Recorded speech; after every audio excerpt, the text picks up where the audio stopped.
This is our daily study of Pirkei Avot, Ethics of the Fathers, for those who have yahrzeit for tonight, the 12th of Iyar. Richard Asher, Alexander Bellengloff, Louis Birnbaum, Harry Milankowski, Anna Simon, and Philip Whitman. May their memory be for a blessing. So we are up to the last Mishnah of chapter 1. We're making good progress, and we can start with the second Mishnah, the second chapter tomorrow. As always, a link to the text of the Mishnah will be in the first comment below. It's chapter 1, Mishnah 18. Rabbi Shimon ben Gamliel Omer. Rabbi Shimon ben Gamliel says, so who is this Rabbi Shimon ben Gamliel? He is the grandson of the Rabbi Shimon mentioned in the previous Mishnah. We see a lot of Shimons and Gamliels in this lineage, in this line. So this is, he lives at the time of Bar Kokhba, the Bar Kokhba revolution. So this is the year 135 of the Common Era, roughly. This is 65 years after the temple was destroyed. The temple was destroyed in 70 of the Common Era, but that was not the end of the story. The Romans destroyed our temple and exiled many Jews, but 65 years later, we sort of had a last stand.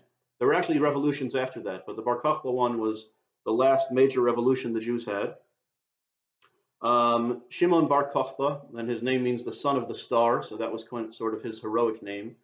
His real name was Simon Bar Koziba, and the great sage Rabbi Akiva actually thought that he was the Mashiach. He thought that Bar Kokhba was the Messiah. The tragic end is that he wasn't. He was killed and his revolution was brutally suppressed. But it achieved some success. Apparently they achieved some level of independence in and around Jerusalem for at least 2 years or so, because if you go to the Israel Museum even today, you can see coins that Bar Kokhba minted, and they say second year to the liberation of Jerusalem. So they thought they achieved some level of independence, but it was short-lived and it was not to be. Okay, so that's Rabbi Shimon Gamliel is the Nasi, the president of the people at this time, the prince of the people. And he says, Al shlosha devarim ha'olam kayam, on 3 things the world endures. This clearly harks back to the second Mishnah, a different Shimon, unrelated, but Shimon HaTzadik, Simon the Just, haya misharei ha'knesses hagadola, hu haya omer, al shlosha devarim ha'olam omeid. Simon the Just, a few centuries before, used to say the world stands on 3 things, ha'olam omeid. Shimon ben Gamliel says ha'olam kayam, the world endures. So we're going to see that Shimon ben Gamliel's lesson, some say, is a way of taking Simon the Just's lesson, which is a little more abstract, taking his 3 things and making them more concrete. How does the world endure more in practice? But what did Simon the Just say? And this is the second Mishnah, which really means it's the first unique Mishnah, right? Because the first Mishnah, Moses received the Torah from Sinai, the chain of transmission, Moses to Joshua to the elders, can be seen as sort of introductory. So what we have is the first unique Mishnah and the last Mishnah in the chapter correspond to each other, a nice, neat envelope structure. So Simon the Just said, on Torah study, on the service of God, and on good deeds. That's what the world stands on. Torah study, the service of God, and good deeds. Torah avodah gemilut chasadim. Let's see what Shimon ben Gamliel says the world endures on. Al hadin v'al ha'emes v'al ha'shalom. Shenemar emes u'mishpat shalom shiftu b'shareichem. The world endures on 3 things, justice, truth, and peace. As it is said, truth and the verdict of peace are yours to adjudicate in your gates. He has a proof text from Zechariah where all 3 of these things are mentioned. Verse from Zechariah. Okay, what does he say? Justice, truth, and peace. And I'm a big fan of Superman, so, lahavdil, to make a distinction, but Superman fights for truth, justice, in the American way. But justice, truth, and peace. So these correspond to the 3 things Simon the Just taught. Simon the Just said, Torah, the study of Torah. What does Shimon ben Gamliel say? The world endures on justice. Well, din, justice, is how you take Torah is a very abstract idea that we sit and pore over it for hours. But if you want to really concretize it and put it into action, the way to put Torah into action is to ensure justice. The laws of the Torah in practice are justice. Then Simon the Just had said avodah, service of God. That's also very abstract. Shimon ben Gamliel says truth, emes. So he seems to be saying if you want to really put service of God into practice, how do you serve God in the ultimate way? Well, the Talmud says the seal of God is truth. Chotamo shel HaKadosh Baruch Hu. Chotam, a seal, kings used to have a signet ring with a particular seal. Now there's the seal of the state of Kansas or of the United States, right? A state has a particular seal. So the seal of God, S-E-A-L, in the world is truth, because God is the ultimate truth. He's the only entity in the world who, by definition, his reality is objectively true in a fixed way, right? We are we are finite and we're contingent and we're dependent. We happen to have been born, right? But God is the objectively true reality of the world. The laws of physics and nature that he programmed into nature are objective fact, right? You can't get around the laws of science.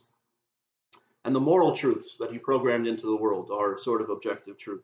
So if you want to be godly, you're truthful. And then finally, peace, right? Simon the Just had said the world stands on gemilut chasadim, on acts of kindness. But that's kind of abstract. How do you enact acts of kindness? Be a kind person in the world. In practice, the world continues to endure on peace. Be a peaceful person. As we already learned about Aaron, Ohev Shalom, Barodev Shalom. He loved peace and chased peace, making peace between people. All right, so, and he has this proof text from Zechariah where all three of these things are mentioned in one verse. Truth and the verdict of peace. So truth, verdict, which is justice, peace is the third thing, are yours to adjudicate. That also speaks to justice. All three things are mentioned in that verse, and they're yours to adjudicate in your gates. That's how the world endures. It should be pointed out the Talmud has a lot of discussion about how truth and peace are very often actually in conflict with each other. So the classic example is, I like to say, if somebody asks you, do I look good in this outfit? And if the truth might be no, you look terrible. But the peaceful thing to say, meaning the nice thing to say to not hurt their feelings, would be like, yeah, you look great. That's an example where you not only can, but should tell a white lie. You bend the truth to preserve peace. It's the same thing in any negotiation. The truth is on my side and I shouldn't bend. But if you want to negotiate, if you want to live with another party, the truth is on my side, but I'll bend my truth a little bit to be able to live in peace with this person. Any marriage is like that, right? My spouse is wrong, objectively. They're wrong about this. Well, you want to live peacefully. You will bend your truth in order to live in peace. And this is kind of beyond our scope, but there are some times where you're talking about absolute objective truth, where the truth has to stand even at the cost of peace. I mentioned you could tell a white lie to preserve peace, right? But perhaps to bend the greatest ultimate truths themselves that might not be worth making peace, and you might indeed have to go to war, right? So really fascinating discussion of how truth and peace are in conflict. But what is it called when truth and peace can be reconciled? That could be the first thing in the list, justice. That's what justice is. When you're weighing what's the truth of this case, what would be the peaceful thing to do, you weigh them together, truth and peace together. When you can achieve that, that's justice. And that could be how these three things coexist with each other.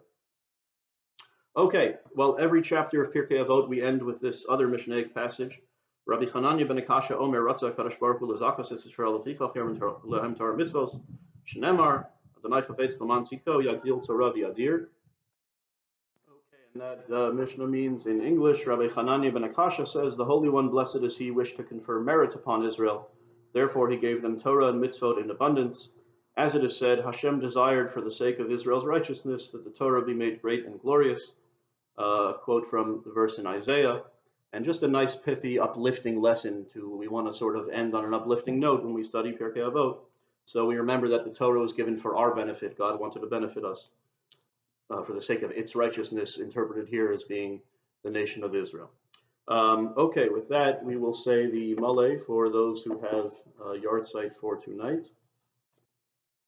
And once again, just to bring up that list, the 12th of ER, Richard Asher, Alexander Bellingloff, Louis Birnbaum, Harry Milankowski, Anna Simon, and Philip Whitman. El Malay Rachamim, Shochein Bamiromim, Hamitzei Menucha Nechona, Al Kanfei HaShechina, Bimalos, Kedoshim Tahorim, Kizar Harakia Mashirim, Es Nishmos Kol HaHaskaros Shel Halayla, Shel Chuli Olamam. Ba'avur shemispalim bat haskaras nishmasam b'gan eden tehei menuchasam lachein bal harachamim yastireim b'seiser kenafav liolamim v'yitzror b'tzorachayim es nishmasam Adonai hu nachlasam v'yanuchu b'shalom al mishkavam v'nomar amen. O God, full of mercy, who dwells on high, grant proper rest in the wings of your presence, in the lofty levels of the holy and pure, who shine like the glow of the firmament, for the souls of Richard Asher, Alexander Bellingloff, Louis Birnbaum, Harry Milankowski, Anna Simon, and Philip Whitman, in whose memory we study and pray. May their resting place be in the Garden of Eden. Therefore, may the Master of Mercy shelter them in the shelter of his wings for eternity. May he bond their soul in the bond of life. Hashem is their heritage, and may they rest in peace. And let us respond, Amen.